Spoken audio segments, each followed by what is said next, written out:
Okay, today I wanted to make a short video about a finite combo that I discovered I actually have in Sharuum the Hegemon. I've made a video about the infinite combos, the game-winning combos in the deck, and the other day I was playing around with it, gold fishing, and I discovered I have another combo that I never really thought of before, but should have been obvious.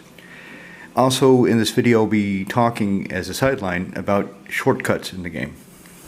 Because this directly leads into that conversation. Right, so my board kind of looked like this when I was gold fishing. Drawn 7 cards.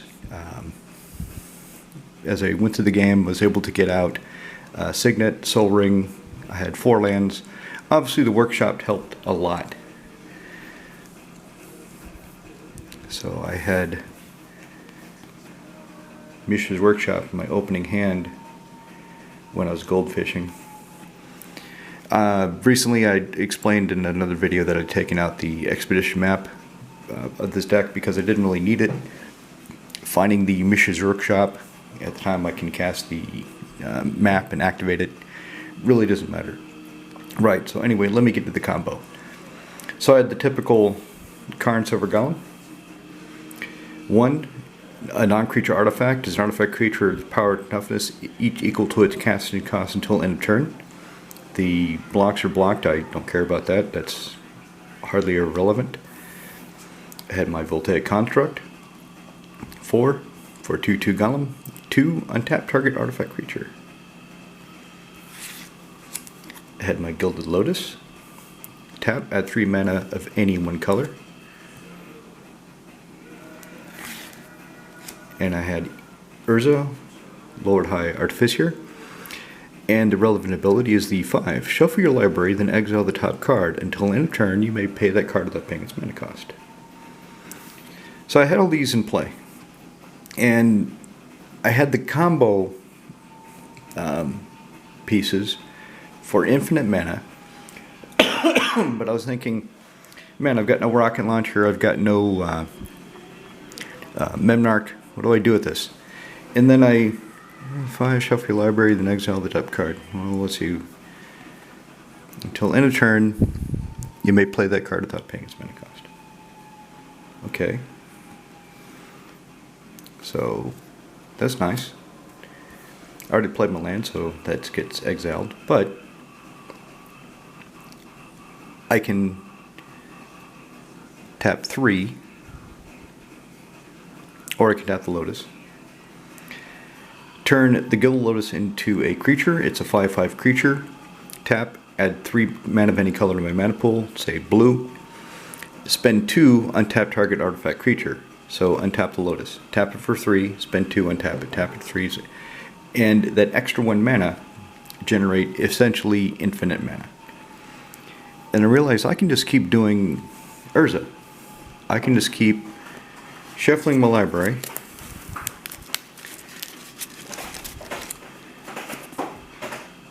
Can't play that.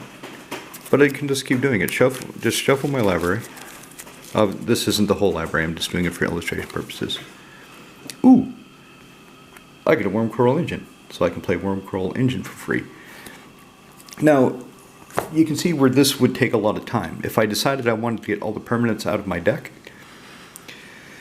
obviously shuffling, here's the whole deck, shuffling it every time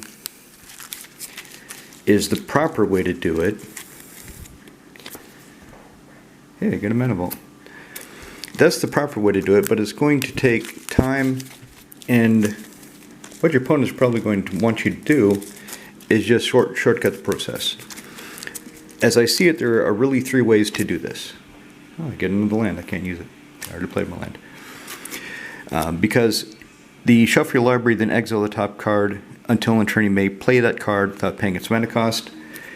All other restrictions still apply. So if you already played a land, you cannot play another land. If you get an instant or interrupt, hey, Tezzeret Artificial Master, you have to play it this turn, or stays exiled. At the end of your turn, anything that you do not play stays exiled. So this is going to take time to shuffle and do all the activations you might want to do. The other thing your opponents might say is just go through your library, take all your damn permanents out, put them into play. Okay, that's one way to shortcut it, but it's not a good way, and it's going to cause problems.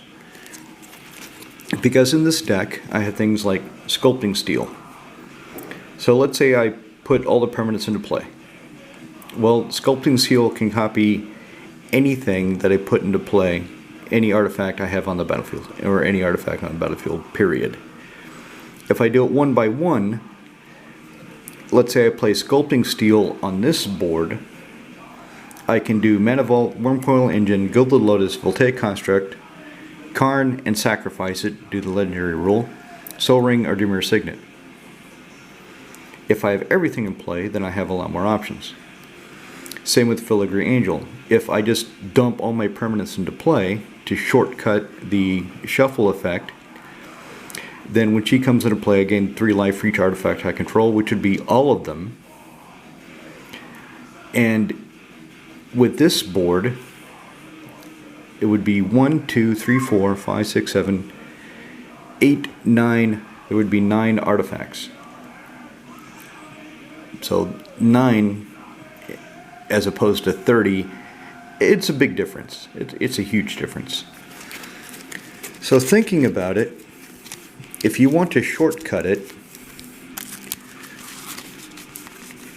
and we all do shortcuts, like when somebody is still resolving a nature's lore, and somebody is still looking for their land, the other players will start their turn because you know what the guy is looking for. And yeah, he could make a new decision based on what you play. He could go for a Temple Garden instead of a Stomping Ground because he realizes he's going to need that white instead of a red to deal with whatever you're doing. But that's a minor consideration. So the other thing I think of is just pretend that it's Cascade. So just flip over the top so you don't get that. I don't get that. I get a Codex Shredder. In this counterspell, so that's exiled. But if somebody decides to do something about me, I still have infinite blue, so I can still play the counterspell till end of turn, which at that time it will be exiled permanently.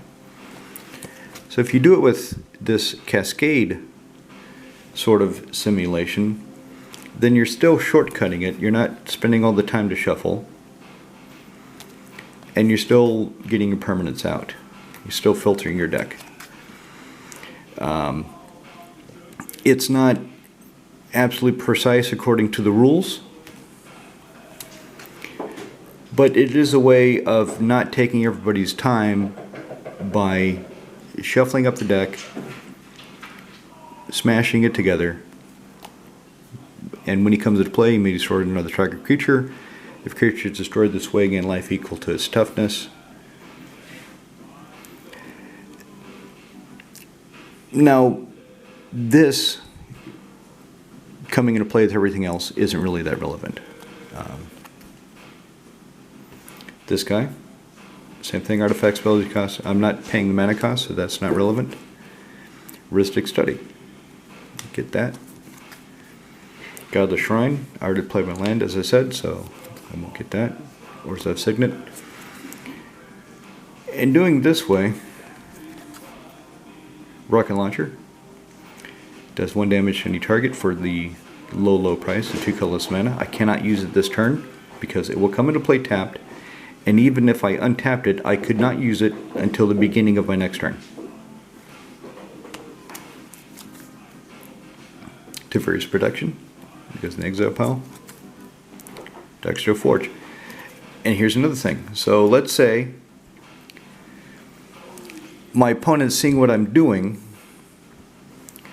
had decided to destroy a bunch of my artifacts. Okay? If I had put them all in play at the same time, then I would obviously have the Forge. If doing the Cascade, or doing it properly by shuffling my library and reeling the top card each time, then this would not come into play with everything else. They can respond to it before it enters the battlefield and destroy my things before I can make them indestructible. I think that's enough. I think everybody gets the point. So that's a little bit on this Finite combo that I realized that I do have in Sharuum. So she's got another dirty combo. Not quite as dirty as the other ones because I've got nothing to give my creatures haste.